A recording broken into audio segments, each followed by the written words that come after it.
पढ़ते हैं आगे। अगला सवाल, वियना कांग्रेस की बैठक किस वर्ष हुई? तो क 1815, ख 1820, ग 1825, ग 1828 ईस्वी। तो इसका सही उत्तर हो जाएगा वियना कांग्रेस की बैठक 1815 ईस्वी में हुई थी। जर्मनी का एकीकरण किस राज्य के नेतृत्व में हुआ? नेपल्स के, सार्डिनिया के, प्रसा के, इनमें से कोई नहीं। तो इसका सही उत्तर हो जाएगा प्रसा के। जर्मनी के एकीकरण के बाद जर्मनी का सम्राट कौन बना? ऑस्ट्रिया का राजा, फ्रांस का राजा, प्रसा का राजा, रोम का पोप। इसका सही उत्तर हो जाएगा प्रसा का राजा। पेरिस की संधि जिसके अनुसार क्रीमिया का युद्ध समाप्त हुआ कब संपन्न हुआ? 1852 ईस्वी में, 1854 ईस्वी में, 1855 ईस्वी में, 1856 ईस्वी में। तो इसका सही उत्तर हो जाएगा 1856 ईस्वी में।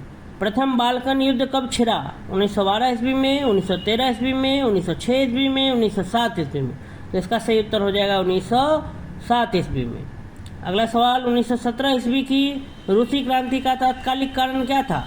जार का निरंकुश शासन, किसानों का असंतोष, रासपुटिन की भूमिका, प्रथम के विश्व युद्ध रूस की पराजय। इसका सही उत्तर है प्रथम के विश्व युद्ध के रूस की पराजय।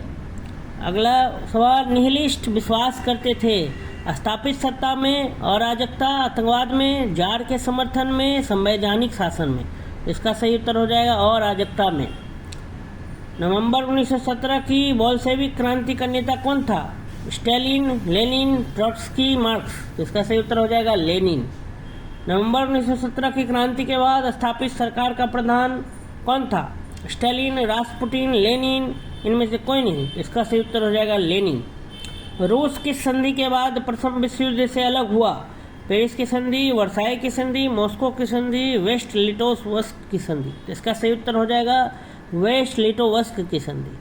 काम के अधिकार को संवैधानिक अधिकार का रूप सबसे पहले कहाँ मिला? रूस में, अमेरिका में, भारत में, फ्रांस में। तो इसका सही उत्तर हो जाएगा रूस में। नवंबर 1917 की क्रांति के फलस्वरूप रूस में जारशाही का अंत हुआ, संवैधानिक राजतंत्र की स्थापना हुई, केरेंस्की प्रधानमंत्री बना, बोल्शेविक शासन की स्थापना हुई। तो इसका सही उत्तर हो जाएगा क, जारशाही का अंत हुआ। रूस की क्रांति किस वर्ष हुई? क 1910 ईस्वी, ख 1912 ईस्वी, ग 1915 ईस्वी और घ 1917 ईस्वी। तो इसका सही उत्तर हो जाएगा घ 1917 ईस्वी। रूस की क्रांति। रूस की क्रांति ने किस वर्ग को अधिक सुविधाएं दी? क राजसत्ता के समर्थकों को, ख पूंजीपति वर्ग को, ग अभिजात वर्ग को और घ सर्वहारा वर्ग को। तो रूस की क्रांति ने सबसे अधिक सुविधाएं सर्वहारा वर्ग को दी। अगला सवाल, प्रथम विश्व युद्ध का आरंभ कब हुआ था? 1914 ईस्वी, 1916 ईस्वी, 1920 ईस्वी, 1922 ईस्वी। तो इसका सही उत्तर 1914 ईस्वी।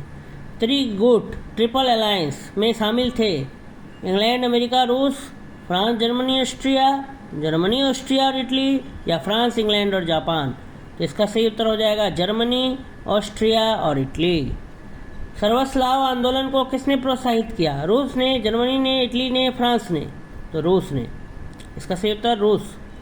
त्रिदेशीय संधि में शामिल थे इंग्लैंड, फ्रांस, रूस, फ्रांस, जर्मनी, ऑस्ट्रिया, अमेरिका, रूस, इंग्लैंड और इनमें से कोई नहीं। तो इसका सही उत्तर हो जाएगा इंग्लैंड, फ्रांस और रूस।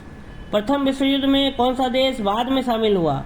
रूस, इंग्लैंड, अमेरिका, फ्रांस। तो इसका सही उत्तर होगा अमेरिका। प्रथम विश्व युद्ध में अमेरिका जो है वो बाद में शामिल हुआ। प्रथम विश्व युद्ध का तात्कालिक कारण था बाल्कन संकट, साम्राज्यवादी प्रतिस्पर्धा, गुप्त संधियों की प्रवृत्ति या सेराजेवो हत्याकांड। तो सेराजेवो हत्याकांड जो था वो प्रथम विश्व युद्ध का तात्कालिक कारण था। प्रथम विश्व युद्ध का मूल कारण क्या था? तो मूल कारण क्या था? साम्राज्यवादी प्रतिद्वंदिता, जर्मनी का विकास, इंग्लैंड और तुर्की की प्रतिद्वंदिता, रूस और तुर्की की प्रतिद्वंदिता। तो मूल कारण में अगर हम जाएं तो मूल कारण था साम्राज्यवादी प्रतिद्वंदिता। 1917 ईस्वी में कौन सा देश प्रथम विश्व युद्ध से अलग हो गया? अमेरिका, रूस, इंग्लैंड, जर्मनी।